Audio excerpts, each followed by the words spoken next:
simplement les rassurer et vous en parler afin que vous l'appréciez au moment opportun, voir si, comment je pourrais bénéficier d'un traitement adéquat. Mais je voulais leur dire que c'est une réalité de ce que je souffre. À l'époque, j'ai attiré l'attention du département et les autorités d'alors ont instruit le médecin-chef de l'hôpital Ignace Dine, Dr Awada, et qui, à son tour, a envoyé des chirurgiens pour venir m'évaluer. Ils sont venus dans ce cadre. Et à la suite de leur examen, ils ont conclu, voilà, de ce qu'ils ont constaté, ils ont recommandé à une intervention chirurgicale. Donc je suis resté dans ce cadre. Maintenant, à chaque fois, je demandais, j'introduisais une requête à référer à la première instance de Dixine. Bon, il était question tout dernièrement à ce que le dossier soit actualisé. Et par rapport à ça, le médecin-chef, cette fois-ci, de la maison centrale, s'est intéressé, il a actualisé le dossier et il a même fait le choix transmis. Donc, lors du procès à référé ici, à la cour d'appel ici, le dossier était déjà là-bas. L'actuel ministre de la Justice également, tout récemment, a instruit les services de la santé de la maison centrale afin qu'ils évaluent mon état de santé et de le transmettre le dossier. Je sais qu'ils sont venus me voir, ça a été fait. Donc simplement, je voulais rassurer tout le monde que les médecins n'ont pas menti et tous les commentaires également faits par mes avocats, c'était une réalité. C'est-à-dire la maladie dont je souffre, on n'a pas besoin d'être médecin pour le constater. Il suffit seulement de voir à l'œil nu, à vue d'œil, et puis on s'en rend compte vraiment que ça, c'est une pathologie. Mais voilà, Dieu le Tout-Puissant veille. Parce qu'il nous dit,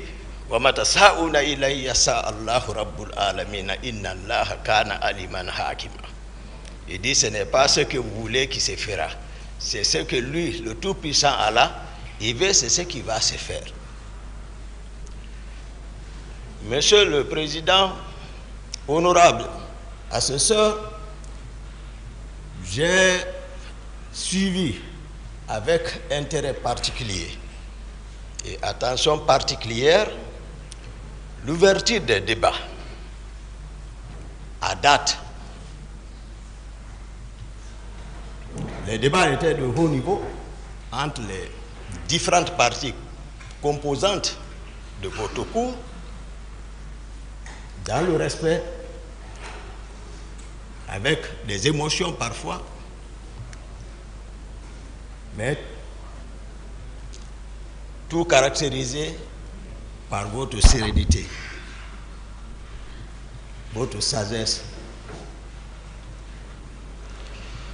J'ai aimé un avocat de la partie civile qui a caractérisé ce cadre qui nous abrite aujourd'hui à un amphithéâtre pour des personnes douées d'intelligence savent que ce que c'est qu'un amphithéâtre et savent que ce n'est pas un endroit où il faut venir jouer avec les gens, surtout sur un sujet aussi sensible.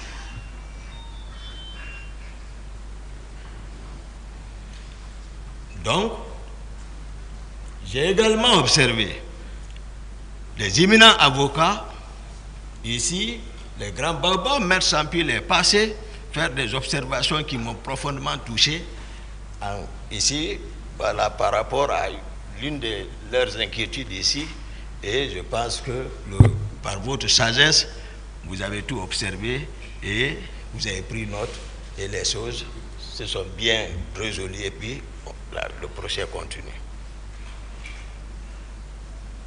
Monsieur le Président, chers assesseurs,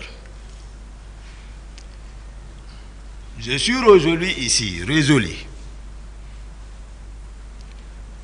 de faire la synthèse générale, en un mot le synopsis complet des événements du 28 septembre, dans la sincérité.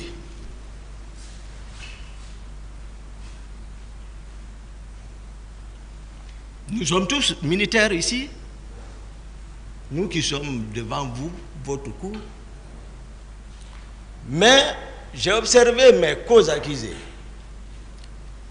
s'inscrire dans la négation totale. Et dans l'armée, la négation est enseignée c'est-à-dire dans un contexte particulier.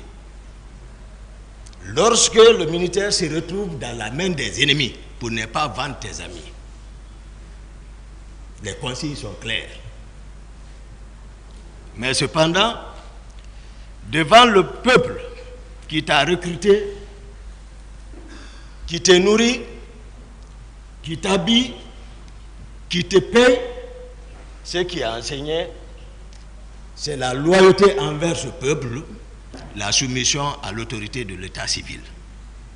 Ça, c'est aussi clair que ça.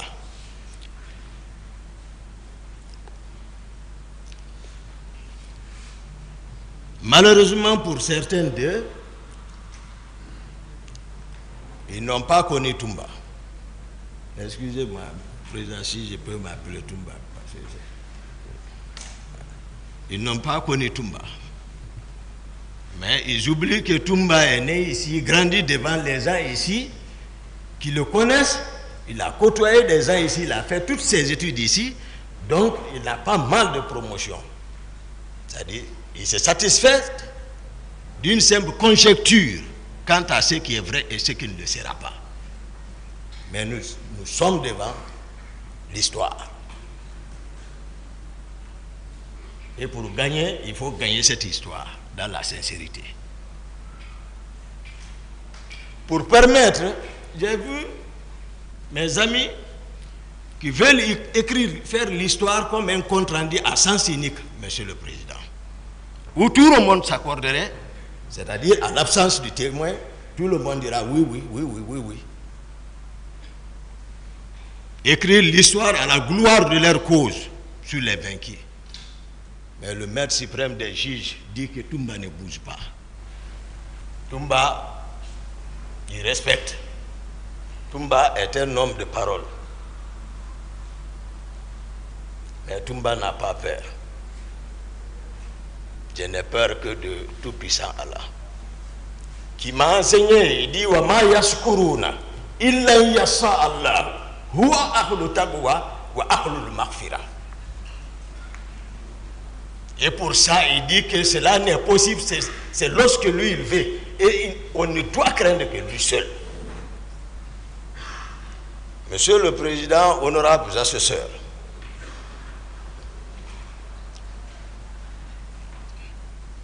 pour permettre à la Cour, particulièrement la partie civile, en général le peuple de Guinée, d'avoir une visibilité nette qui ne souffre d'aucune ambiguïté.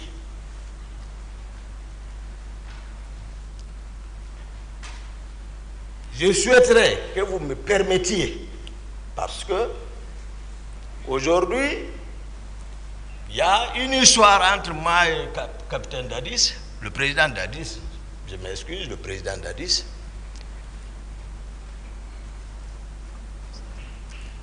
À un moment donné, c'est une question de pouvoir.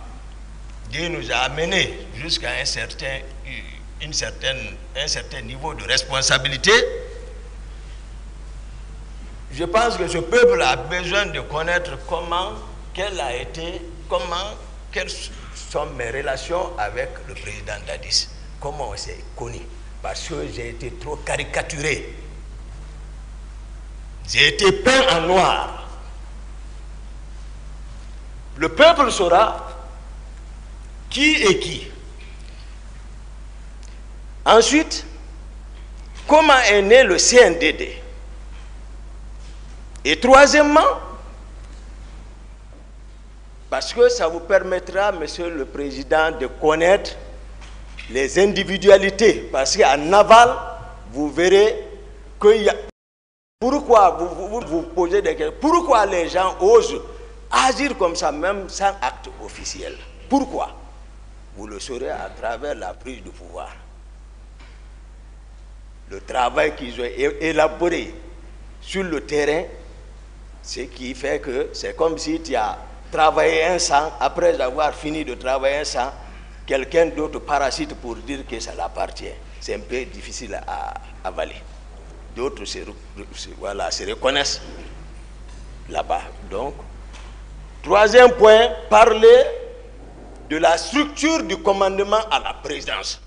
Parce que je me suis rendu compte ici, d'autres qui sont passés ici, ils ne connaissent même pas la structure du commandement, de comment la présidence était organisée. Parce qu'ils sont venus d'ailleurs.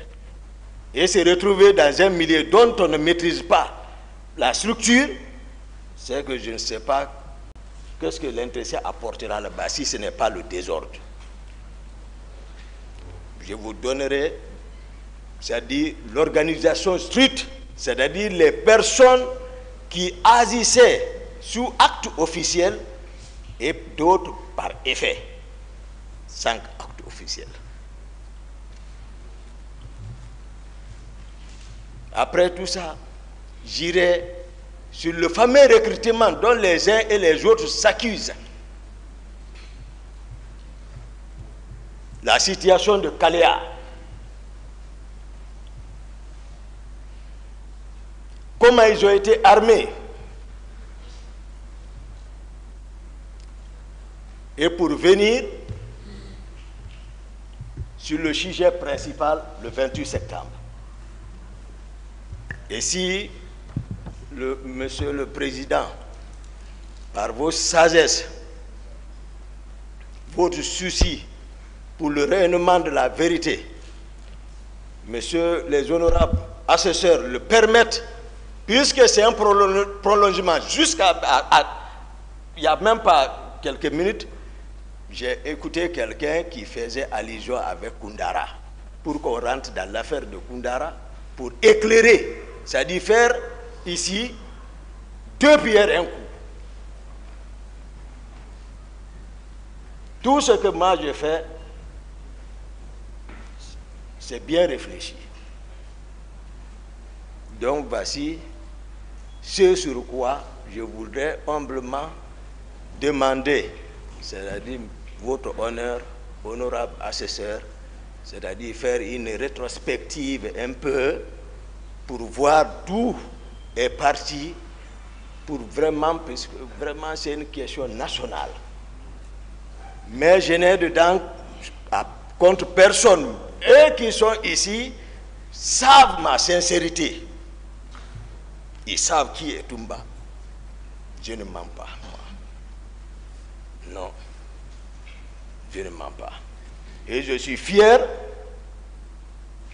que l'histoire là soit jugée par la justice de notre pays. Peu importe. Mais moi, je suis fier. Parce qu'après, je n'aurai aucune réprobation à me faire, moi. Moi, je jure devant le maire suprême des juges. Ici, Toumba arrêté. Si je falsifie un virgule sur ce que je dirais sur ça, que Dieu ne me pardonne pas. Moi, Toumba. Mais j'ai déjà mis là, je ne déçois pas les gens. Même les gens qui rentrent entre moi et Dadis, ils ne savent même pas qu'est-ce qu'il y a entre nous. Ils ne savent pas. Ils parlent seulement. Ils mettent l'huile sur le feu, ils opposent les gens. S'ils le savaient, ils n'allaient pas le faire. Mais je ne mens pas. Si Monsieur le Président me permet, je peux... Vous avez la parole. Merci, Monsieur le Président, honorable assesseur. C'était en 2007 2008, je venais d'être muté à la direction générale des services de santé des armées comme chef de service cardiologie. J'étais le médecin-chef du bataillon des Rangers basé à Soronconi. Mon directeur général des services de santé des armées d'alors, il est présent, Dr Djabi, il est ici. Imminent chirurgien, il ne prenait pas un patient au bloc sans demander l'avis de Dr Diakité. Il est ici. Les rapports médicaux pour l'étranger, la plupart étaient élaborés par moi. Mais ceux qui ne me connaissent pas racontent tout. À l'époque, je ne connaissais pas le président Dadis. Je n'avais jamais entendu parler de lui. Sincèrement, ici, l'occasion m'est permise de le dire devant lui. Je ne l'avais jamais connu. Il était, je crois, chef de section ou divisionnaire à l'intendance générale des forces armées guinéennes. Ce jour, je disais, je me reprends, le président Dadis était à l'époque chef divisionnaire ou chef de section à l'intendance générale des forces armées. Je ne l'avais pas connu, je ne sais pas où il a entendu parler de Toumba, mais quand même il s'est déplacé pour venir me chercher dans mon service ce jour. Malheureusement, il ne m'a pas trouvé. Mais il a cherché mon numéro avec les collègues médecins, ils l'ont donné. Le lendemain, je viens au service, c'est tout le monde qui me rencontre pour me dire Dadis te cherche, Dadis te cherche, Dadis te cherche. J'ai dit qui est Dadis? Il dit, ne le connais pas? Non. Parce qu'il est généré. Lorsque vous rencontrez Dadis, c'est que votre problème est réglé. Donc tout le monde le connaît, quand il bouge, c'est le monde qui est derrière lui. Chacun pose ses problèmes. J'avais un stagiaire à côté de moi, un certain M. Keta, il m'a dit, grand, moi je le connais, docteur, mais ne va pas. J'étais au déjeuner, le petit déjeuner le matin, mon téléphone a sonné. Il me dit, c'est qui? J'ai dit, oui, c'est Toumba. Toumba, c'est toi? Oui. Attends, je t'envoie, où tu es? Je t'envoie quelqu'un. Il a envoyé un jeune. Lui, il est venu me trouver, on est parti à son bureau. Le monde était là-bas, on m'a annoncé seulement, il a ouvert, il a laissé tout le monde, on s'est enfermé dedans. Première rencontre avec le président Dadis. Première rencontre. Ce jour, rapidement après les présentations d'usage, rapidement, pour résumer, il m'a présenté sa vision. J'ai compris qu'il était vraiment concerné par le pouvoir. On s'est mis d'accord. Au cas si ce n'est pas un coup d'État, j'ai dit je suis partant.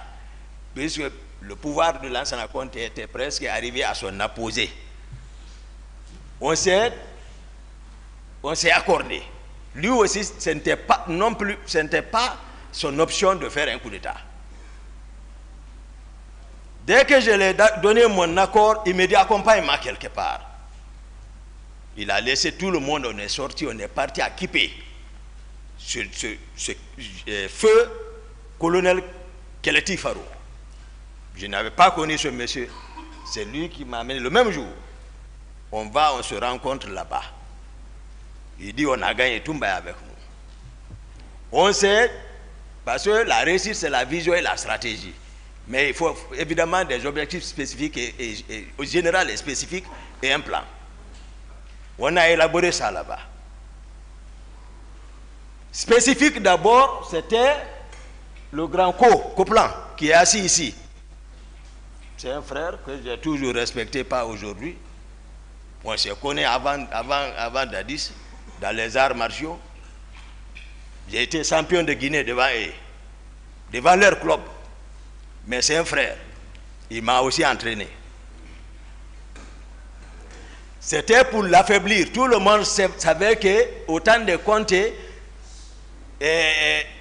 lors des différentes mutineries, Pivi était beaucoup renforcé. C'est lui qui était en position de force.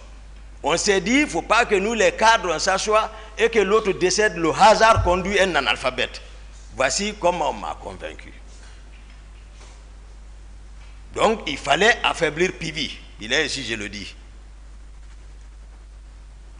Lorsqu'on s'est quitté, je suis rentré chez moi, j'ai informé ma mère pour bénéficier de sa bénédiction. Paix à son âme. 2 jours, Dadis m'a invité chez lui. Je suis parti en compagnie du jeune qu'on appelle Alpha Amadou Baldé, que vous parlez, le gendarme là.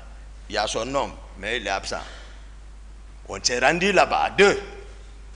Ils l'ont dit, Toumba, il y avait beaucoup de militaires là-bas. Granco Pivi était encore ce jour là-bas. Ils ont dit à Dadis Toumba, venez. Il est sorti, il m'a rencontré, on a sympathie. Après, voilà, je suis rentré. Moi, c'est Dadis qui m'a habitué l'argent. Je ne connaissais pas l'argent. Moi, ce que je connais, c'est l'entraînement et les études. C'est tout. Le Coran, l'école, les entraînements. Donc, c'est comme ça, on a travaillé. Au bout de 3-4 mois, c'est pour cela que je vais nommer un ici, Marcel. Marcel, voilà, Marcel, on était ensemble. Depuis ce moment, il a joué un grand rôle, parce que moi, je ne maîtrisais pas le camp. C'est lui qui travaillait au camp Al-Faya, donc c'est lui qui devait créer les rapports de force. Il a travaillé jusqu'à tel point qu'on l'a nommé le parrain des caporaux de Conakry. Marcel. Donc, au bout de quelques mois, Pivi n'avait personne derrière lui. Ce jour, rapidement, à 0 heure, nous étions dans un motel. Moi, capitaine Dadis, d'abord, excusez-moi, pour renforcer notre rapport, capitaine Dadis a fait venir un grand féticheur. C'est un homme, je reconnais. Le nom est Foromo. Il l'a fait venir de la forêt. Pour qu'on vienne pacter. Au cas où, pour ne pas que, c'est-à-dire si Dieu nous donnait la force que quelqu'un arrive à trahir son prochain. Foromo est venu. On est parti là. Moi, je ne suis pas animiste. Mais si je m'abstenais, même si on réussissait, ils allaient penser autre chose. Moi, c'est le Coran que je connais. Mais le monsieur a été clair, Foromo. Il a préparé tout. On a géré là-dessus. Moi, Dadis, Marcel et autres, même le commandant de son salon là, était là-bas. On a géré et le monsieur a ajouté, je n'oublie pas, il ne faut pas qu'il oublie parce que laisser l'hymen, c'est comme aujourd'hui on venait de le faire. Il a ajouté, celui qui trahit entre vous prendra une balle. Le monsieur a été clair. Il dit, c'est vous qui savez si vous allez manger. Le président a été le premier à manger. Il dit, Toumba, j'ai mangé. On a tous mangé. Il y a ce pacte entre nous. Après ces jours maintenant, nous étions dans un motel dont je faisais qu'à tout de suite à Kipé, à 0 heure. À 0 heure, c'est-à-dire c'est quelqu'un, il ne se repose pas. Il travaille à tout moment. S'il veut se reposer, il faut que son chauffeur le fasse marcher. Il ne mange pas. Toujours calcul, pouvoir là. Donc on était là-bas, il était fatigué, il dormait sous une paillote à côté de moi. Il se reposait. Il y a Begré, dont on parle là, qui a beaucoup travaillé dans l'arrivée du pouvoir là. Bien qu'il n'a pas de niveau, mais c'est à cause de son effort, il a bénéficié. Vous allez connaître toutes les individualités dedans. Pour vous permettre d'apprécier vraiment, afin que le ministère public puisse savoir qui doit aller à la maison, qui doit rester. Il ne faut pas qu'on s'emporte tous comme ça là. Ce que tu n'as pas fait comme ça, parce que Et maintenant, ils se rendent compte de la chose. Maintenant, non, ça ne peut pas marcher. Begré est venu me souffler à l'oreille. Begré relevait du camp Kamaen à l'époque. Mais c'est lui qui mobilisait les hommes là-bas. Parce que, voilà, sa voix passait là-bas. Pour mettre main sur le camp Kamaen, c'est Begré qui jouait ce rôle. Ils étaient deux. Mais toujours, nous sommes ensemble en réunion avec Dadis. Donc, ce jour, à Zoror, Begré est venu me souffler à l'oreille. Il dit, on l'a informé que le président Conte est mort, paix à son âme. Dès qu'il m'a dit, j'ai réveillé Dadis comme ça. J'ai dit, lève-toi. J'ai réveillé, j'ai dit, ah, on m'a informé que le président est mort. J'ai dit, Serge a confirmé. Il a appelé, j'ai fait le premier à l'informer. Parce que nous étions ensemble. Il a appelé. Ces relations, ils ont confirmé. Tout de suite, l'énergie lui est revenue, comme s'il ne dormait pas. Il me dit, Toumba, allons en ville. J'ai dit, non, on ne va pas en ville, sinon on risque de se faire prendre. J'ai dit, donne-moi l'argent. Il m'a donné l'argent. J'ai dit, bon, prends ton véhicule. On a l'habitude de laisser les hommes chez lui, à domicile. Tu vas leur prendre rendez-vous au camp Alfaya. Il dit, tu as raison. Il est parti, on s'est quitté. Je suis resté, j'ai donné consigne, j'ai partagé l'argent aux autres. Nous étions au nombre de 16 personnes. Ça qui a réussi, j'ai donné consigne, rentrez, vous préparez rendez-vous au camp Alfaya. Marcel était avec moi et un autre. J'ai dit, vous, nous bougeons ensemble. Marcel et moi, on est venus chez moi, à domicile. J'ai dit, bon, toi, tu habites au camp. Tu rentres d'abord au camp, tu te habilles, tu te prépares, tu observes, tu viens me chercher encore. L'autre a oublié son arme, j'ai dit, tu vas chercher ton arme, tu viens me trouver à la maison. Et ce qui fit fait, Marcel est venu, l'autre est venu. Pendant ce temps, Dadis est arrivé avec sa troupe au camp. À ce niveau, je vais préciser.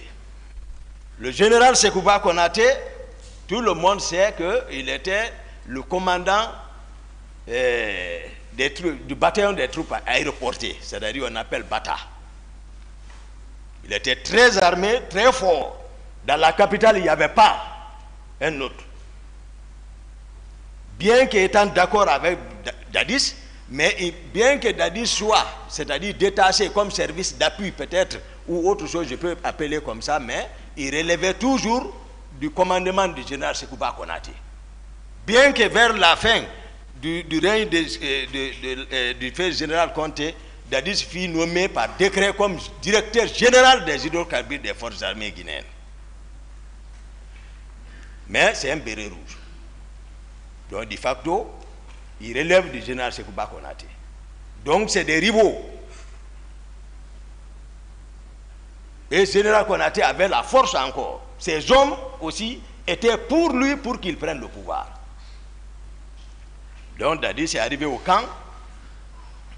Le général Konaté est basé là-bas. On m'appelait partout. Et moi aussi, je suis arrivé. Pendant ce temps, le général Toto a pris le camp. Il a pris le bataillon char, il a pris l'altérie, il a pris le bataillon. Parce que le commandant de camp à l'époque était Fotedi. Il était avant le commandant de l'altérie. Le commandant aussi adjoint du camp était le colonel David. Et il a pu avoir tout ça, il a pris le pouvoir. Dieu dit devant tous les officiers, tout le monde, vous allez voir d'où est parti, c'est-à-dire les griefs de certains contre Toumba. Toumba n'est pas aussi comme ça, Toumba est réfléchi. Quand je suis venu, ils étaient au bataillon, tous les officiers. Tous les officiers, ils étaient au bataillon dans la salle de réunion. Le pouvoir est pris par le général Toto. Le voici. Dadis est assis. Konaté est assis. Tous les officiers sont assis. Mon frère, le colonel Tchegboro, assurait le secrétariat.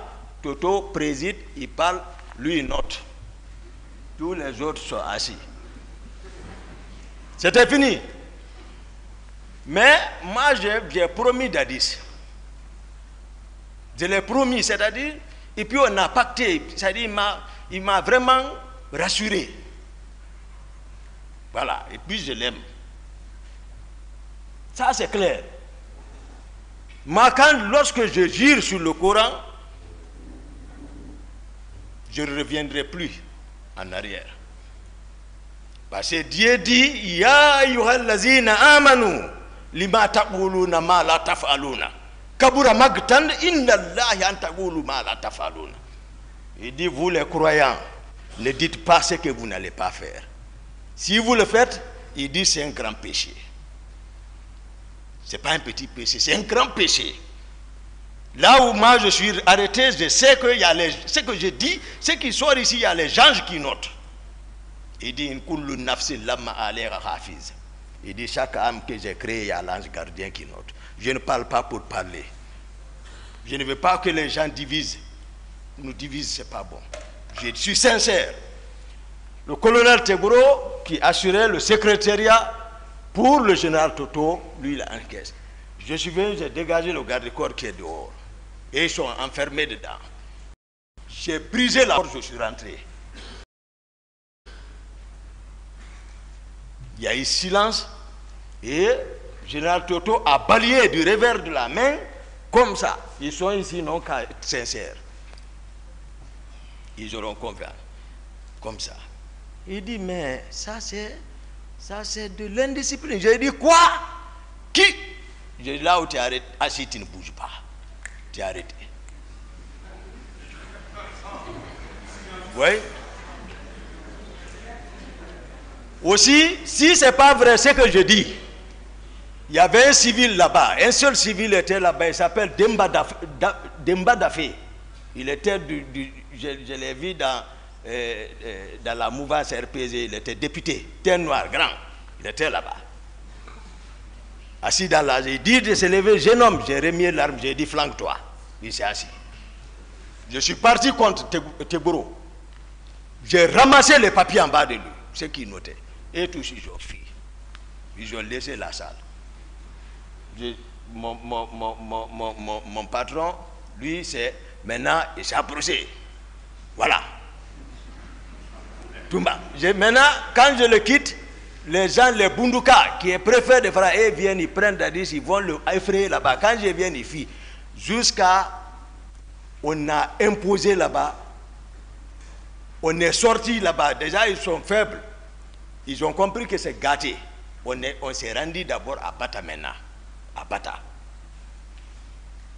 À Bata, moi j'ai assuré la sécurité totale pour montrer que Dadis est présent.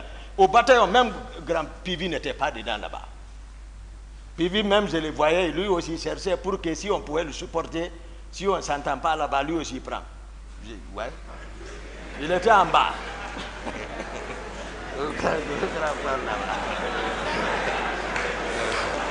Silence.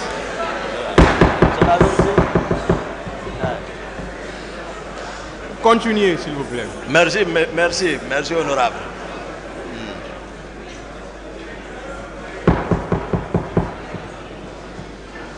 On est... Silence, s'il vous plaît.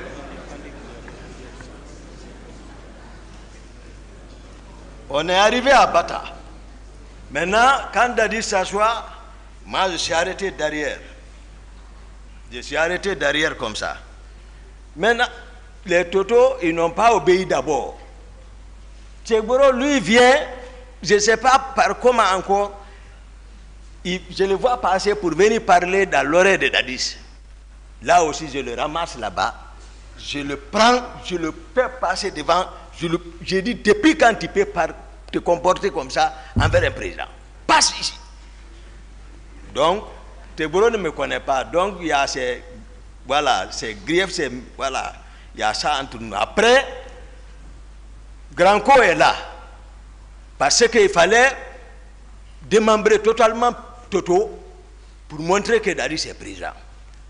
Il était question d'arrêter le commandant du bataillon des chars. Granco est parti, il n'a pas pu. La nuit. Il est là, c'est mon grand, il connaît. Il est parti, il n'a pas pu rentrer. Il est revenu dire que non, je suis parti, j'ai pris le commandant, je l'ai envoyé à notre position.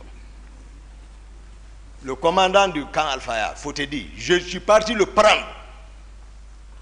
Toto a compris, il faut rejoindre. Il est venu rejoindre.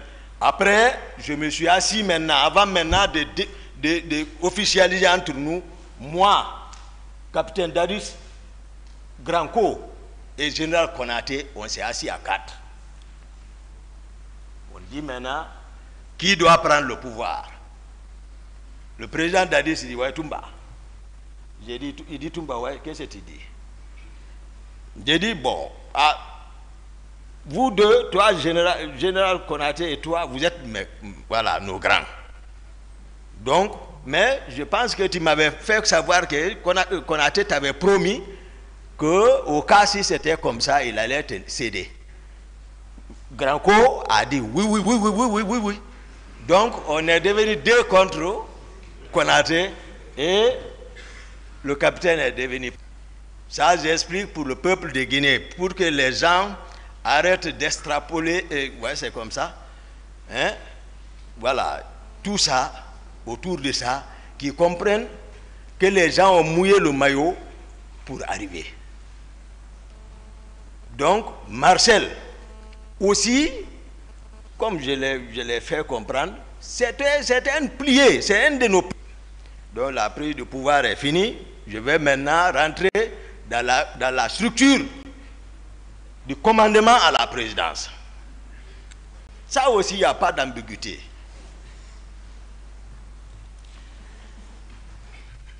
Les premiers décrets, mon Granco, ministre chargé de la sécurité présidentielle, c'était un nouveau poste. Nous, on a fait notre travail. Maintenant, il est couvert par le maire suprême des juges, Dieu. C'est lui qui l'investit maintenant. Donc, il ne faut pas le demander maintenant. Il faut que on respecte. Donc, nous, on est resté dans ça maintenant.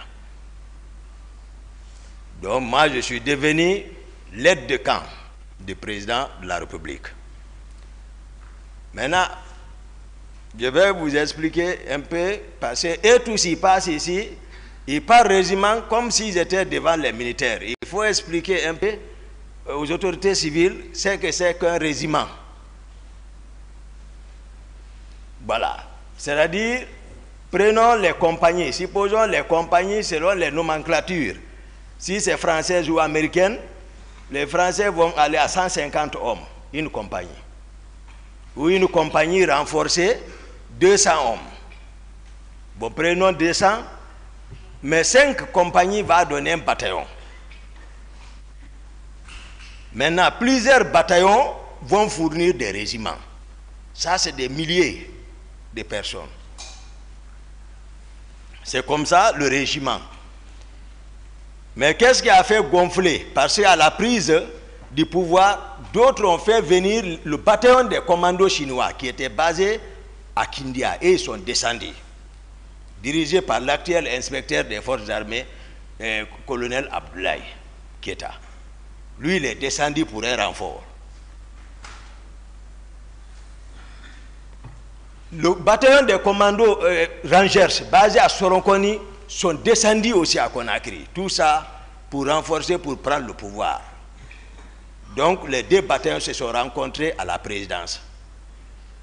Lorsque c'est moi qui ai relevé toutes les positions du fait général Lansana Conté, personne ne m'a dit. C'est moi qui ai relevé tous les camps.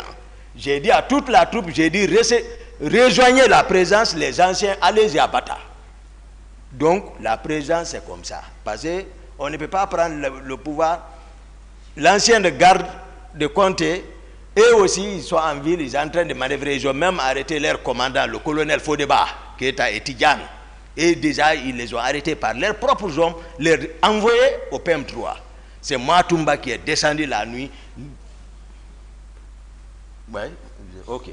Je suis passé par la corniche pour venir au PM3 sortir ceci là-bas, envoyer au camp Alpha pour affaiblir encore ceci là. C'est moi qui ai fait ça.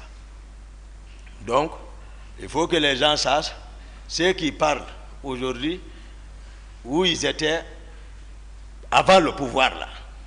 Donc moi, ils m'ont vu avec Dadis, il sait, il ne sait pas que moi je ne mens pas. Et moi je ne suis pas quelqu'un qui cherche à se substituer de quelque chose. Non. Tout ce que je fais, je mets la conscience devant et puis la force derrière. J'ai 5e dan. Oui. Et formé, je suis rangeur, formé par les Américains. Et je suis médecin encore. Donc, il ne faut pas que, voilà, mais, voilà, quand on te donne à des personnes qui ne te connaissent pas, ils vont te peindre en noir. C'est tout. J'ai fait 7 ans de service au service de cardiologie de l'hôpital Ignachdine. 7 ans. Je suis là-bas, comme médecin interne. C'est là-bas que j'ai travaillé sur ma thèse de mémoire. Demandez les professeurs qui sont là-bas, qui m'ont encadré. Là-bas, ce n'est pas la force, ce n'est pas la pagaille. C'est la vraie discipline.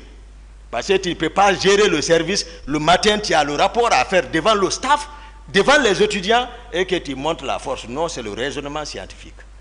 J'ai été encadré là-bas. Qu'il fasse attention. Donc, la structure du commandement a été donnée comme ça